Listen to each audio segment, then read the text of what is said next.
So hello guys, नमस्कार दोस्तों। हमारे यूट्यूब चैनल निखिल टेक वाला में आप सभी का स्वागत है।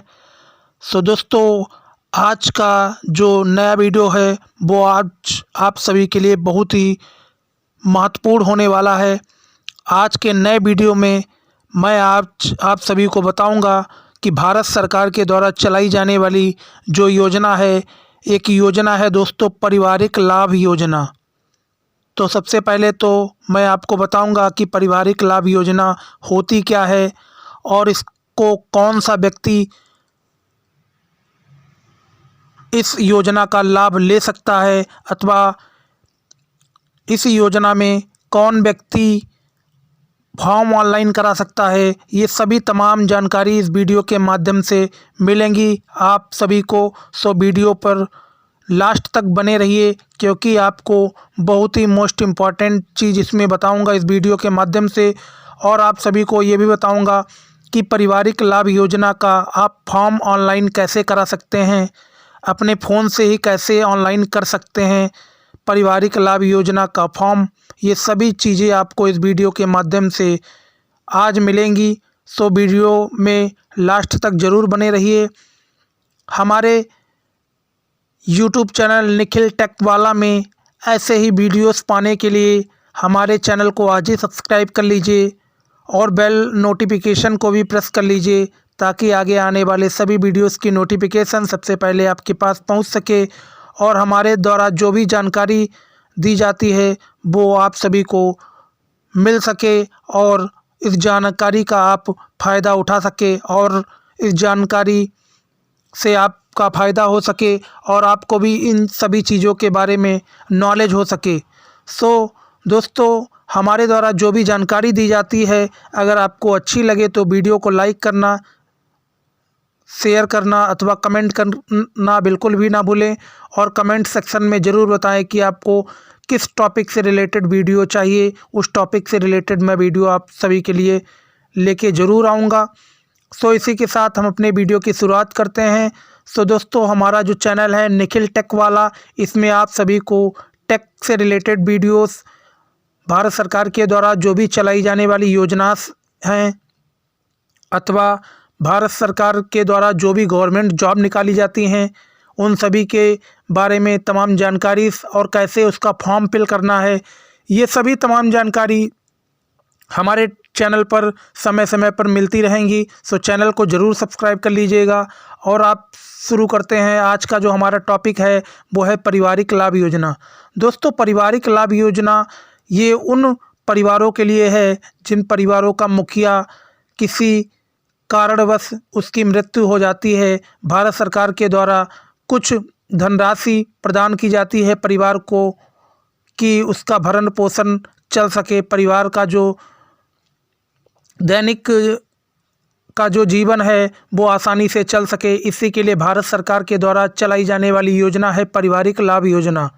ये पारिवारिक लाभ योजना उन्हीं व्यक्तियों के लिए है, उन्हीं फैमिली मेम्बर्स के लिए है जिन फैमिली मेम्बर्स में, जैसे जो परिवार का मुखिया होता है, जैसे हमारे भारतीय समाज में पुरुष प्रधान समाज हमारा होता है, जो हमारे परिवार का मुखिया जैसे पुरुष होता है, उसकी किसी कारण मृत्यु हो जाती है तो भारत सरकार के द्वारा उसे 30,000 रुपये की धनराशि सहायता के रूप में दी जाती है परिवार को।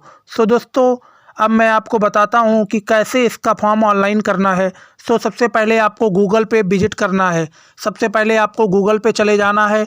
तो देखिए, यहाँ पे गूगल पे जाने के लिए सबसे पहले आपको गूगल के बॉक्स है ये वाला, इसी पे आपको क्लिक कर देना है। जैसे ही आप यहाँ पे क्लिक करेंगे तो कुछ इस प्रकार का इंटरफेस आपके सामने खुल के आ जाएगा। और जहाँ पे दिख रहा होगा आपको सर्च का बॉक्स, यहाँ पे देखिए आपके सामने सर्च का बॉक्स दिख रहा है। यहाँ देखिए आपके सामने सर्च का बॉक्स दिख रहा है। इसी सर्च के बॉक्स पे आपको क्लिक करके यहाँ पे आपको लिखना है पारिवारिक लाभ, PARIVARIK,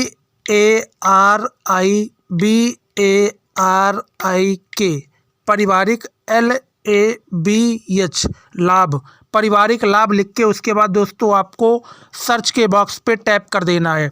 जैसे ही आप सर्च के बॉक्स पे टैप करेंगे तो आपके सामने कुछ इस तरह का इंटरफेस खुल के आ जाएगा, जहाँ पे लिखा हुआ है, ये देखिए आप आपके सामने ऑफिशियल वेबसाइट खुल के आ जाएगी पारिवारिक लाभ योजना की। ये देखिए आपके सामने।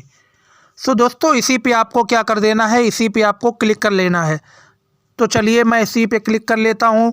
जब मैं इसी पे क्लिक कर लूँगा तो सीधे आप क्रोम ब्राउज़र पे पहुँच जाएंगे। आपके में फ़ोन में जो भी ब्राउज़र होगा आप सीधे उसी ब्राउज़र पे पहुँच जाएंगे। अब दोस्तों देखिए आपके सामने कुछ इस तरह का इंटरफेस खुल के आ गया है। मैं जूम करके आपको दिखाई दे रहा हूँ ताकि आपको आसानी से दिख जाए और आप आसानी से सभी चीज़ें समझ में आ जाएं। ये देखिए दोस्तों, आप ऊपर दिख रहा होगा लिखा हुआ समाज कल्याण विभाग उत्तर प्रदेश शासन, समाज कल्याण विभाग उत्तर प्रदेश शासन, राष्ट्रीय पारिवारिक लाभ योजना, नेशनल फैमिली बेनिफिट स्कीम। तो सबसे पहला जो इसमें आइकन है इसमें लिखा है शासनादेश। दूसरा है आवेदन पत्र भरने हेतु महत्वपूर्ण दिशा निर्देश। जैसे जो आप आवेदन करते हैं उसके जो कुछ मुख्य बिंदु होते हैं, जो मुख्य दिशा निर्देश होते हैं, वो यहाँ से आप पढ़ सकते हैं। और यहाँ पे लिखा है तीसरे नंबर पर नया पंजीकरण, नया आवेदन करने हेतु यहाँ क्लिक करें। और चौथे नंबर पे लिखा है आवेदन पत्र की स्थिति। जब आपने आवेदन कर लिया है उसकी स्थिति जानने के लिए यहाँ पे आप क्लिक करेंगे। और चौथा है दोस्तों जिला समाज कल्याण अधिकारी और एसडीएम का लॉगिन। ये देखिए और भी यहाँ पे स्टेप्स दिए हैं। अब मैं आपको बताता हूँ कि आपको पारिवारिक लाभ योजना का फॉर्म ऑनलाइन कैसे कराना है। तो दोस्तों आपके सामने तीसरे नंबर पर लिखा हुआ दिख रहा है, तीसरे नंबर पर लिखा है नया पंजीकरण। ये देखिए नया पंजीकरण, नया आवेदन करने हेतु यहाँ क्लिक करें। तो इसी पे मेरे को क्या कर देना है, क्लिक कर देना है। जैसे ही हम दोस्तों क्या करेंगे, जैसे ही हम यहाँ पे क्लिक करेंगे तो हमारे सामने कुछ इस तरह का इंटरफेस खुल के आ जाएगा। पारिवारिक लाभ योजना का, राष्ट्रीय पारिवारिक लाभ योजना का कुछ इस तरह का इंटरफेस खुल के आ जाएगा। सो दोस्तों यही पेज हमारे सामने खुल के आ गया है। अब इसी पेज में हमें पूरी अपनी डिटेल भरनी है। जो बंदा पारिवारिक लाभ योजना का फॉर्म ऑनलाइन करा रहा है उसी की यहाँ पे पूरी डिटेल फिल करनी है। तो मैं जूम करके आपको दिखाता हूँ एक एक स्टेप ताकि आपको अच्छे से समझ में आ सके। तो सबसे पहला जो है नंबर 1 पे आपको यहाँ पे अपना जनपद चूज़ करना है। यहाँ पे आपको अपना जनपद डालना है। क्या डालना है दोस्तों, यहाँ पे आपको अपना जनपद डालना है। यहाँ पे आपको अपना दोस्तों जनपद डालना है। ये देखिए यहाँ पे आपको अपना जनपद डालना है। तो चलिए मैं जनपद यहाँ पे सिलेक्ट कर लेता हूँ। तो मैं दोस्तों हरदोई जनपद से हूँ, हरदोई हमारा ज़िला है दोस्तों। तो यहाँ पे मैं हरदोई को सिलेक्ट कर लेता हूँ। हरदोई यहाँ पे मैंने हरदोई को सिलेक्ट कर लिया। अब दोस्तों सेकंड जो नंबर पे आता है हमारा, इसमें आपसे पूछा गया है कि आप निवासी कहाँ के हैं। आप निवासी कहाँ के हैं, कि ग्रामीण क्षेत्र के निवासी हैं या शहरी क्षेत्र के निवासी हैं। जहाँ के भी आप निवासी हों वही आपको यहाँ पे सेलेक्ट कर लेना है। तो दोस्तों मैं ग्रामीण क्षेत्र का निवासी हूँ तो मैं ग्रामीण पे क्लिक कर लेता हूँ। जब मैंने ग्रामीण यहाँ पे क्लिक किया उसके बाद हमारे सामने कुछ इस तरह का इंटरफेस आ चुका है। आपके सामने देखिए ग्रामीण हेतु, ग्रामीण क्षेत्र हेतु यहाँ पे आपको कुछ अपनी डिटेल देनी है। सबसे पहले 1.1 पे यहाँ पे डिटेल देनी है दोस्तों। आपको अपना तहसील बताना है। यहाँ पे आपको अपना तहसील बताना है। क्या बताना है, यहाँ पे आपको अपना तहसील फिल करना है। तहसील फिल करना है कि आप किस तहसील से बिलोंग करते हैं। तो हमारा दोस्तों तहसील है शाहाबाद, तो मैंने शाहाबाद यहाँ पे फिल कर दिया। उसके बाद दोस्तों आपसे पूछा गया है विकास खंड, आपसे पूछा गया है दूसरे नंबर पे विकास खंड। यहाँ पे आपसे पूछा गया है विकास खंड, तो यहाँ पे विकास खंड फिल कर लेते हैं। विकास खंड का मतलब ब्लॉक, आपसे पूछा गया है ब्लॉक। तो ब्लॉक हमारा दोस्तों पिहानी लगता है, तो मैं यहाँ पे पिहानी फिल कर लेता हूँ। तो चलिए मैंने यहाँ पे पिहानी फिल कर लिया। अब दोस्तों तीसरे नंबर पे आपसे पूछता है कि ग्राम पंचायत आपकी कौन सी है। यहाँ पे देखिए ग्राम पंचायत आपसे पूछा है इसने, ग्राम पंचायत आपको यहाँ पे फिल करनी है। तो चलिए मैं ग्राम पंचायत फिल कर लेता हूँ। तो दोस्तों हमारी जो ग्राम पंचायत है वो है शहादत नगर। क्या है दोस्तों, शहादत नगर हमारी ग्राम पंचायत है। तो मैंने ग्राम पंचायत को भी सिलेक्ट कर लिया। आपकी जो भी ग्राम पंचायत है उसे आप सेलेक्ट कर लीजिए। अब देखिए 1.4 नंबर पे आपके सामने गांव है। आपको यहाँ पे अपना गांव फिल करना है कि आप किस ग्रामीण क्षेत्र से बिलोंग करते हैं। गांव का नाम आपका क्या है, तो हमारा गांव का नाम है शहादत नगर। मैंने यहाँ पे फिल कर दिया। अब उसके बाद दोस्तों यहाँ पे जो पहला स्टेप आता है वो यहाँ पे आपको क्या फिल करना है, आवेदक का विवरण। यहाँ पे दोस्तों आवेदक का विवरण देना होता है। जो व्यक्ति या जो फैमिली मेम्बर यहाँ पे आवेदन करा रहा है उसका यहाँ पे आपको विवरण देना होता है। जो आवेदक है उसका यहाँ पे विवरण देना होता है। जो मतलब आवेदन करा रहा है उसका यहाँ पे पूरा पूरा विवरण देना होता है। तो यहाँ पे जो पहला स्टेप है, विवरण का जो पहला स्टेप है, तो इसमें आपको सबसे पहले अपना नाम बताना है। आपको अपना नाम बताना है सबसे पहले। तो यहाँ पे आपको अपना नाम लिखना है। तो यहाँ पे मैं नाम लिख लेता हूँ राधा। क्या नाम लिख लेता हूँ? राधा। चलिए मैंने राधा यहाँ पे नाम लिख लिया। जब मैंने दोस्तों नाम लिख लिया उसके बाद हमारे सामने आता है दोस्तों, यहाँ पे मेरे को लिखना है पिता या पति का नाम। पिता या पति का नाम। दोस्तों दूसरे नंबर पे आपको सेलेक्ट करना है कि लिंग, कि आप पुल्लिंग हैं या स्त्रीलिंग है, मतलब महिला हैं या पुरुष हैं। यहाँ पे आपको अपना लिंग बताना है कि आप महिला हैं या पुरुष हैं। तो यहाँ पे मैं महिला स्त्री को सेलेक्ट कर लेता हूँ। अब तीसरे नंबर पे दोस्तों आते हैं। तीसरे नंबर पे आपको यहाँ पे फिल करना है पिता या पति का नाम। आपको अपने पिता या पति का नाम बताना है जिसके लिए आप आवेदन करा रही हैं। तो यहाँ पे मैं नाम लिख देता हूँ श्याम। श्याम मैंने यहाँ पे नाम फिल कर दिया। अब दोस्तों चौथे नंबर पे आपको आना है। चौथे नंबर पे आपको अपनी श्रेणी चूज़ करना है कि आप किस कैटेगरी से बिलोंग करते हैं, कि आप किस कैटेगरी से बिलोंग करती हैं। यहाँ पे आपको अपनी श्रेणी चूज़ करना है। तो दोस्तों जनरल कैटेगरी से बिलोंग करती हैं तो मैं जनरल पे क्लिक कर लूँगा। जो भी कैटेगरी से आप बिलोंग करते हैं वही आप इसमें सेलेक्ट कर लीजिएगा। फिर पाँचवें नंबर पे आता है दोस्तों पहचान पत्र का प्रकार। यहाँ पे आपको फिल करना है कि आपके पास जो पहचान पत्र है वो क्या है पहचान पत्र के रूप में। तो यहाँ पे मेरे को पहचान पत्र का प्रकार बताना है। तो हमारे पास दोस्तों राशन कार्ड है तो मैं राशन कार्ड सेलेक्ट कर लेता हूँ। फिर छठे नंबर पे आता है दोस्तों पहचान पत्र का क्रम संख्या। दोस्तों मैंने पहचान पत्र में अभी राशन कार्ड सेलेक्ट किया था। अब मेरे को राशन कार्ड का यहाँ पे नंबर फिल करना है। तो चलिए मैं राशन कार्ड का नंबर यहाँ पे फिल कर लेता हूँ।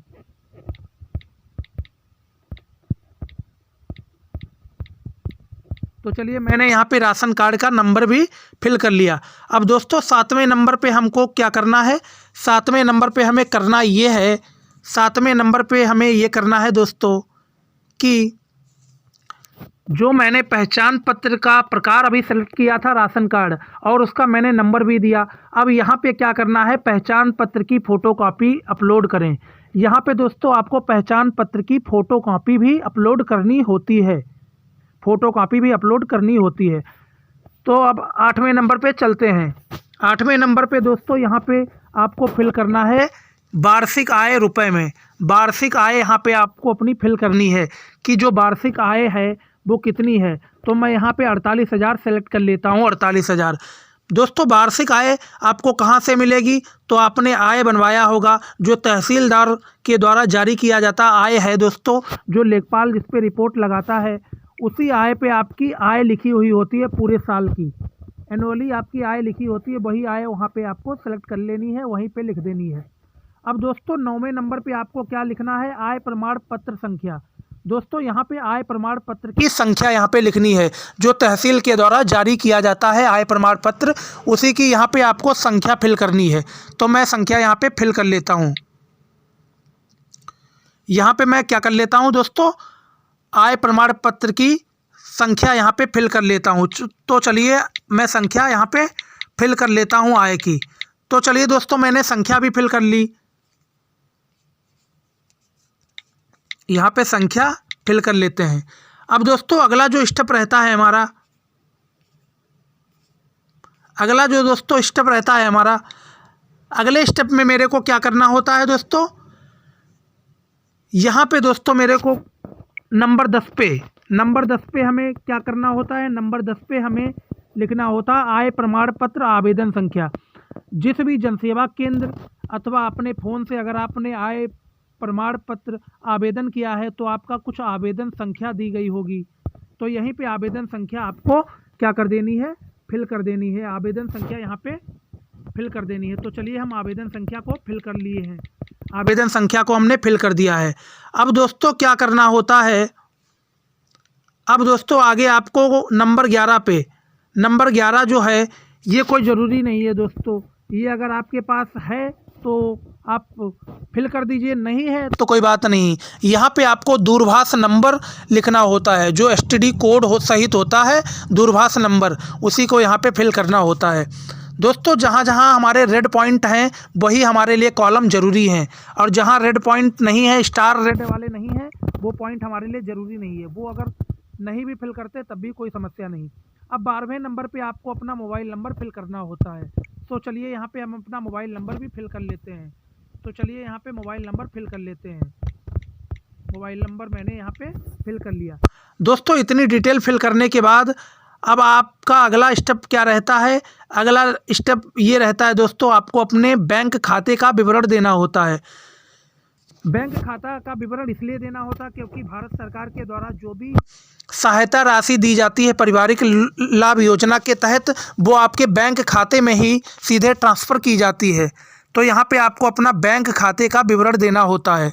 सबसे पहले आपको यहाँ पे अपना बैंक का नाम यहाँ पे सेलेक्ट करना होता है। बैंक का नाम यहाँ पे अपना सेलेक्ट करना होता है कि आपकी कौन सी बैंक है, किस बैंक में आपका खाता है। तो चलिए मैं यहाँ पे बैंक सेलेक्ट कर लेता हूँ। तो हमारी दोस्तों बैंक है जो है वो है इंडियन बैंक। तो मैं यहाँ पे इंडियन बैंक सेलेक्ट कर लिया हूँ। जैसे ही दोस्तों मैं इंडियन बैंक सेलेक्ट कर लिया हूँ, उसके बाद सेकंड नंबर पे आता है बैंक शाखा का नाम। यहाँ पे दोस्तों आपसे बैंक की जो शाखा है उसका नाम क्या है यहाँ पे पूछा गया है। जो भी आपकी शाखा का नाम हो बैंक की, यहाँ पे आपको फिल कर देना है। तो चलिए मैं फिल कर लेता हूँ बैंक शाखा का नाम। तो दोस्तों हमारी जो बैंक शाखा है वो है शहादत नगर। तो मैंने यहाँ पे शहादत नगर सेलेक्ट कर लिया।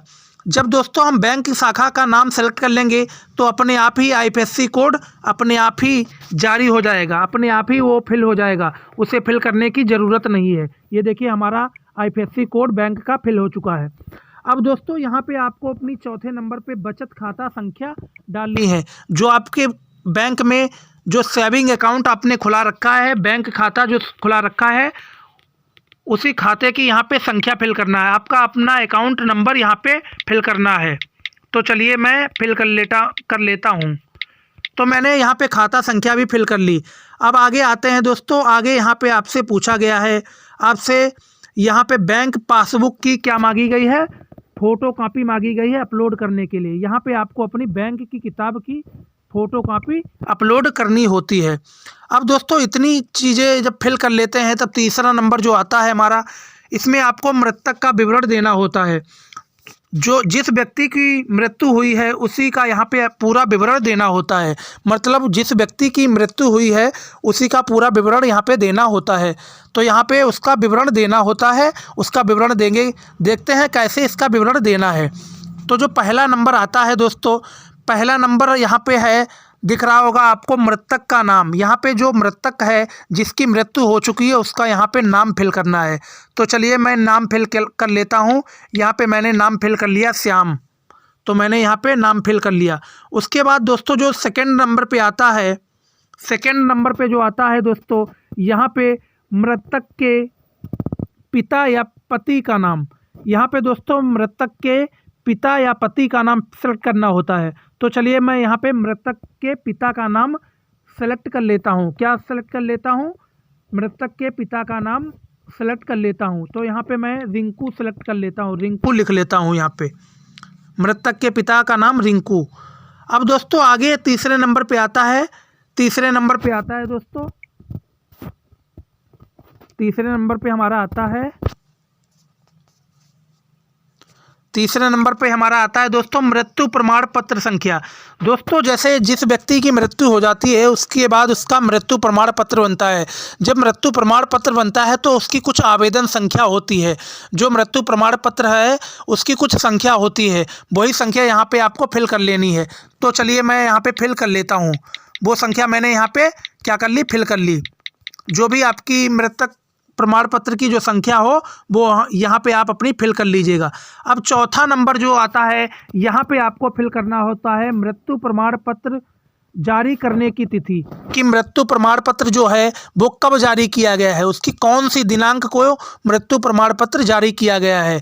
तो मैं यहाँ पे लिख देता हूँ दोस्तों 31 दिसंबर 2022 को मृत्यु प्रमाण पत्र जारी किया गया है, 2022। यहाँ पे मैंने उसकी तारीख भी लिख दी, यहाँ पे मैंने उसकी क्या कर दी, तारीख भी लिख दी।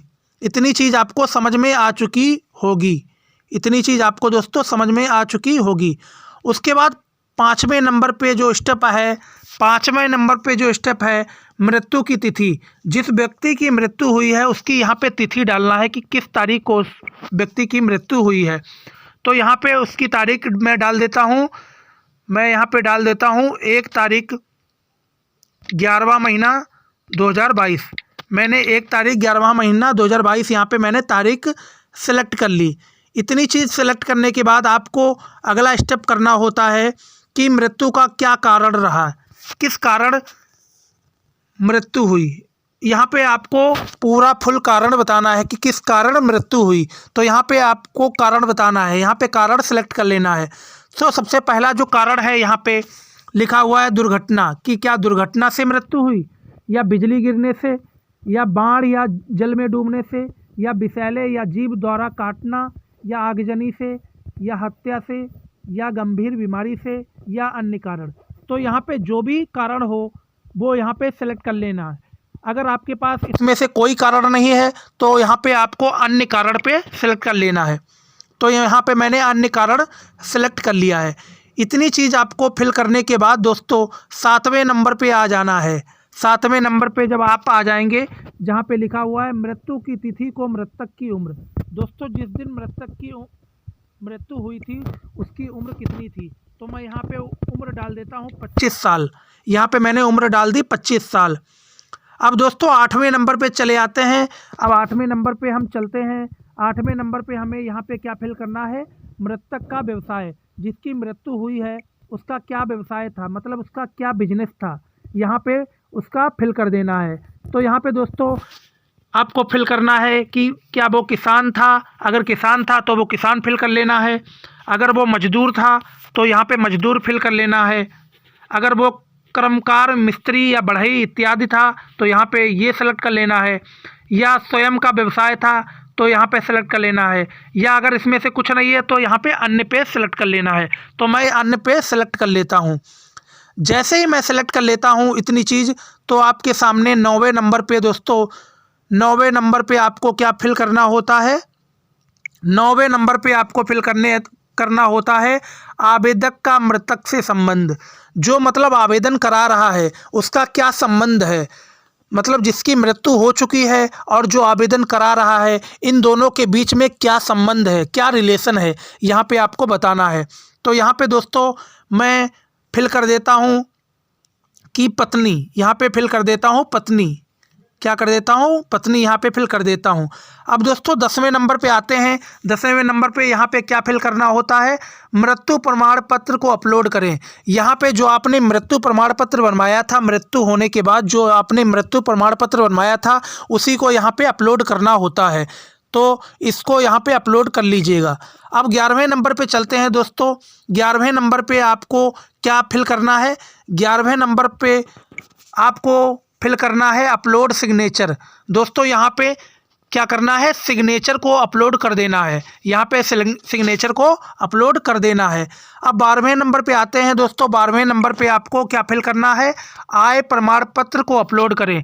दोस्तों जो तहसीलदार द्वारा जारी किया गया आय प्रमाण पत्र है उसी को यहाँ पे अपलोड करना होता है। आय प्रमाण पत्र को यहाँ पे आपको अपलोड कर देना है। अब 13वें नंबर पे चलते हैं कि आपको 13वें नंबर पे क्या फिल करना है। दोस्तों 13वें नंबर पे आपको फिल करना है मृतक की उम्र से संबंधित प्रमाण। अब दोस्तों आपसे एक प्रमाण मांगा गया है कि आप जो मृतक है उसकी उम्र 25 साल थी, तो इसका कुछ प्रमाण दीजिए। हम कैसे जानेंगे, मतलब भारत सरकार कैसे जानेगी कि इस व्यक्ति की उम्र 25 साल ही है, तो उसका कुछ प्रमाण आपको देना होता है। प्रमाण के रूप में आप वोटर आईडी कार्ड भी दे सकते हैं, बैंक पासबुक दे सकते हैं, या आधार कार्ड दे सकते हैं, ये सभी, या ड्राइविंग लाइसेंस दे सकते हैं, या पैन कार्ड दे सकते हैं। जो भी आपके पास हो वो यहाँ पे आप सेलेक्ट कर लीजिएगा। तो यहाँ पे मेरे पास है आधार कार्ड, तो यहाँ पे मैंने आधार कार्ड को सेलेक्ट कर लिया। दोस्तों यहाँ पे आधार कार्ड सेलेक्ट करने के बाद यहाँ पे आपको आधार कार्ड की फ़ोटो भी अपलोड करनी होती है। तो यहाँ पे आधार कार्ड की फ़ोटो भी अपलोड करनी होती है। तो यहाँ पे आपको अपने आधार कार्ड की फ़ोटो भी अपलोड कर देनी है। अब दोस्तों इतनी डिटेल फिल करने के बाद आपको क्या करना है, आपके सामने कुछ इस तरह का वेरीफाई लिखा हुआ है। वेरीफाई, यहाँ पे देखिए वेरीफाई लिखा हुआ है। जो कैप्चा आपके ऊपर कैप्चा जो नज़र आ रहा है नंबर जैसा, इसी कैप्चा को यहाँ पे फिल कर देना है 43,175। जैसे ही यहाँ पे आप फिल करेंगे तो आप यहाँ पे कुछ इस तरह का कुछ नोटिस दी गई है, यहाँ पे आपको पढ़ लेना है। जब पढ़ लेंगे यहाँ पे आपको क्लिक कर देना है, टिक कर देना है। मैं प्रमाणित करता या करती हूँ कि ऑनलाइन आवेदन पत्र में भरी गई समस्त प्रविष्टियाँ पूर्णतया जांच ली गई हैं। यदि आधिकारिक जांचों उपरांत ऑनलाइन आवेदन पत्र में अंकित कोई भी विवरण त्रुटिपूर्ण असत्य पाया जाता है तो उसका उत्तरदायित्व मेरा होगा। विभाग द्वारा मेरे विरुद्ध कोई भी कार्रवाई की जाती है तो वह मुझे मान्य होगी। मेरे द्वारा दिए गए आधार नंबर का प्रयोग इस प्रक्रिया में करने के लिए मेरी सहमति है। इतना दोस्तों आपको पढ़ने के बाद आपको क्या करना है, जहाँ पे लिखा हुआ है सबमिट फॉर्म, यहाँ पे लिखा हुआ है सबमिट फॉर्म, इसी सबमिट फॉर्म के ऊपर आपको क्या कर देना है, क्लिक कर देना है। जैसे ही आप इस पर क्लिक करेंगे दोस्तों, जैसे ही आप क्लिक करेंगे तो आपका फॉर्म सबमिट हो जाएगा। और जब आपका फॉर्म सबमिट हो जाएगा तो उसे आप प्रिंट कर लीजिएगा। प्रिंट करने के बाद आपको एक फ़ाइल तैयार करनी होगी। क्या तैयार करना होगा? फाइल तैयार करनी होगी। और उस फाइल में क्या क्या डॉक्यूमेंट्स रहेंगे ये भी आपको बताता हूँ। फाइल तैयार करनी है आपको अपना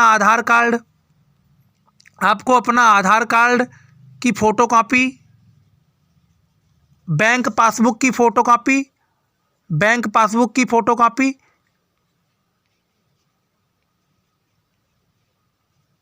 उसके बाद आय निवास,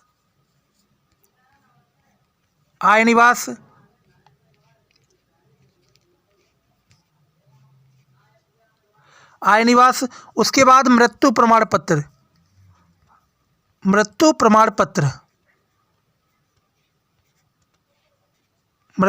पत्र, ये सभी चीज़ें आपको एक फाइल में सेट कर लेनी है।